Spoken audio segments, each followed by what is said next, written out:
Hi guys! Welcome sa Zip9. So in this video ay magsisolve na naman tayo ng isang open the padlock puzzle or tinatawag natin na crack the code puzzle. No? So sa ganitong klase ng puzzle, huhulaan natin yung tatlong tamang digits para ma-open natin yung padlock. No? So gamit yung mga clues.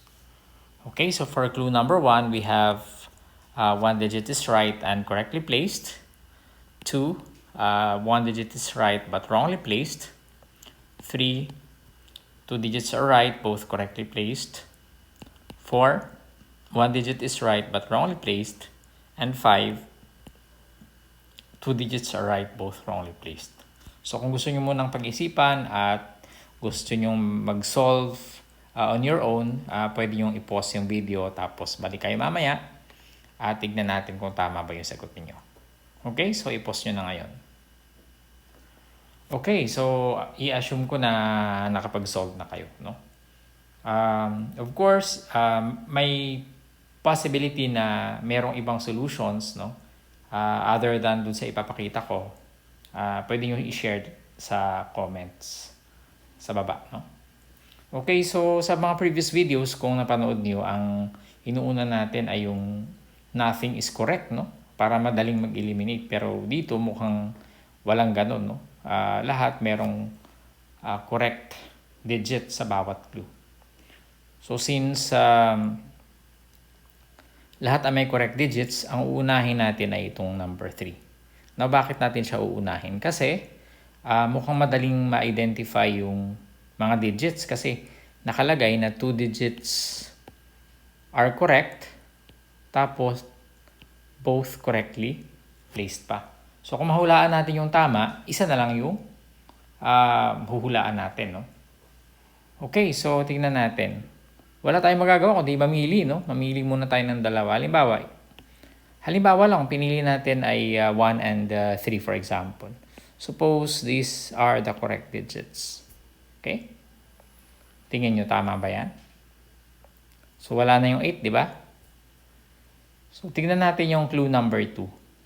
One digit is right, but wrongly placed. So, isa lang daw yung tama. Pero, since in-assume natin na dalawa yung tama from 1 and 3, dapat dalawa rin dito, di ba? So, dapat ang 1 and 3 ay tama rin dito. Ibig sabihin, mali na i-assume na 1 and 3 are correct. So, mali na 1 and 3. Hindi pwede na 1 and 3 kasi sasablay tayo dun sa clue number 2. Okay.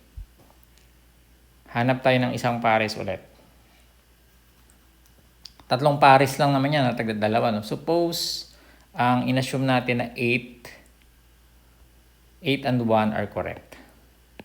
8 and 1 are correct. So, walang 3, di ba? So, walang 3. Okay. Tignan natin yung clue 1. Sabi sa clue number 1, one digit is right and correctly placed. So, ano ang correct digit sa clue number 1? 1, di ba? 1 is a correct digit. Tama naman, 1 digit is right. So, 1 lang yun. Pero, sabi niya correctly placed dito. Pero dito, correctly placed din na nasa gitna. So, hindi pwedeng parehong nasa gitna. Hindi pwede na pareho na nasa gitna at the same time nasa kaliwa.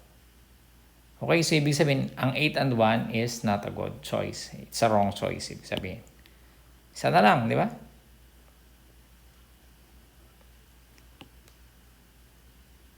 Ano na lang? 8 and 3 na lang, hindi natin napili. 8 and 3. So, ibig sabihin, pag 8 and 3, wala na yung 1. Checkan natin yung clue number. I-check na lang natin isa-isa kasi yan na lang naman yung natirang pares, di ba? Na lahat ng possible pairs ay nakuha na natin. So, i-check natin sa bawat clue kung okay ba siya, kung tama ba siya. Sa number 1, sabi niya, one digit is right and correctly placed. So, meron tayong one digit na right, 8 and 3, pero meron pa tayong isang hindi alam, yung nasa gitna. So, posibleng 5 and 4 yan, no? Pero, pwede ba siyang 4? Kasi correctly placed siya eh. So, kung correctly placed ang 4, dapat 4 yun nandito, no? Pero alam natin from the assumptions natin, or from the assumption natin, that 3 is on the right digit, di ba? Yun yung sa kanan natin. So, hindi pwede ang 4, meaning 5 is the correct digit. So, ibig sabihin yung from clue number 3 tsaka clue number 1 ang ating tamang combination o para ma-open yung lock ay 853. Okay? Pero hindi pa yun sigurado, no? Kasi hindi pa natin na-check yung ibang clue, no? Although na, I think, tama naman yung pagkagawa niyan, kaya tama yan. But to be sure, tingnan natin yung ibang clue. So for clue number 2, 1 digit is right but wrongly placed. Ano ang right digit dito? Yung 3, di ba? Wrongly placed ba siya?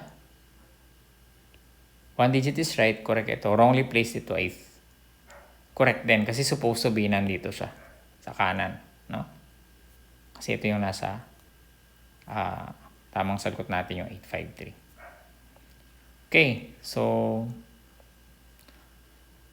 natapos na natin yung clue 1, clue 2, and clue 3. Clue number 4. 1 digit is right but wrongly placed. Alin ang right digit natin?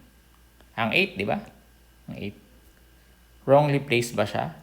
Check, no? Kasi yung 8 natin ay nasa kaliwa. And for number 5, 2 digits are right. Ano ang right digits natin? Ito tsaka ito. Both wrongly placed. Obvious naman, no? Kasi yung nandito yung 5, tsaka nandito yung 3. So yung 3 and 5 nagkabaliktad sila. So yung 853, nasa-satisfy niya lahat ng clues natin. Therefore, 853 is the correct answer.